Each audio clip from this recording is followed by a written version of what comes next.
जति खाए पनि वेट बढ्दैन।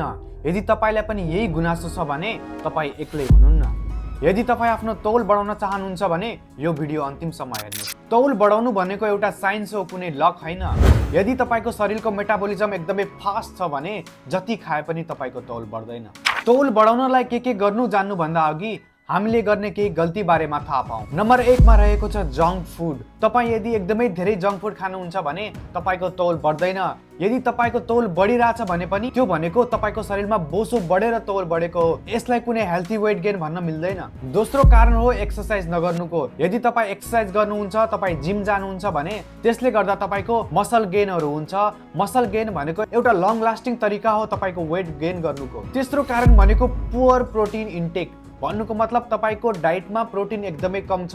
तपाईले माछा, मासु, अन्डा, दालहरू एकदमै कम खानुहुन्छ भने तपाईको तौल बढ्दैन। चौथो र सबैभन्दा इम्पोर्टेन्ट कारण भनेको तपाईले स्लिप।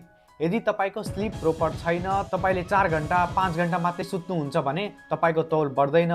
तपाईको मसल रिपेयर हुने भनेको राति सुत्दाखेरि हो। त्यसैले तपाईले सुत्नु चाहिँ एकदमै जरुरी हो। अब जानम तौल कसरी बढाउने त। डाइटमा इनफ अमाउन्ट अफ क्यालोरी तपाईले खानुपर्ने हुन्छ। बुझ्नुस्, तपाईले इनफ क्यालोरिज खाए भने मात्रै त्यो क्यालोरी गएर फ्याटमा, हेल्थी फ्याटमा एकुमुलेट हुने हो। तपाईलाई फ्याटको पनि जरुरत हुन्छ, तर धेरै खाएपछि समस्या हो। तपाईले चाहिने जति क्यालोरी खानुभयो भने तपाईको लागि हेल्थी हुनेछ। दोस्रो भनेको प्रोटिन इन्टेक। तपाईले प्रोटिनमा दाल, माछा, मासु, टोफु, पनिर जस्ता कुराहरू चाहिँ खानुपर्ने हुन्छ।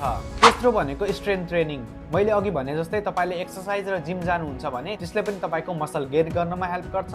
मसल बढ्नु भनेकै तौल बढ्नु हो, बुझ्नुपर्छ हामीले। चौथो भनेको निन्द्रा। तपाईलाई 7 देखि 8 घण्टाको निन्द्रा चाहिँ चाहिन्छ। तपाईको वेट गेन फ्याट नभएर मसलबाट भयो भने त्यो वेट गेन चाहिँ सस्टेनेबल मानिन्छ। कसैले भन्नुहुन्छ डाक्टर साहब मेरो त तौल नै बढ्दैन, मैले डाइटमा पनि इम्प्रुभ गरे, म एक्सरसाइज पनि गर्छु। यदि तपाईलाई पनि यो समस्या छ भने यो चाहिँ मेडिकल कन्डिसन हुन सक्छ।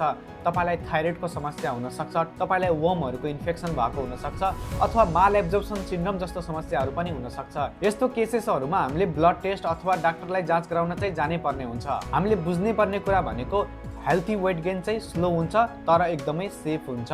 हस् त, आजलाई यति नै। यस्तै मेडिकल कन्टेन्टहरूको लागि डाक्टर एक्सलाई फलो गर्न नबिर्सनु होला। नमस्ते।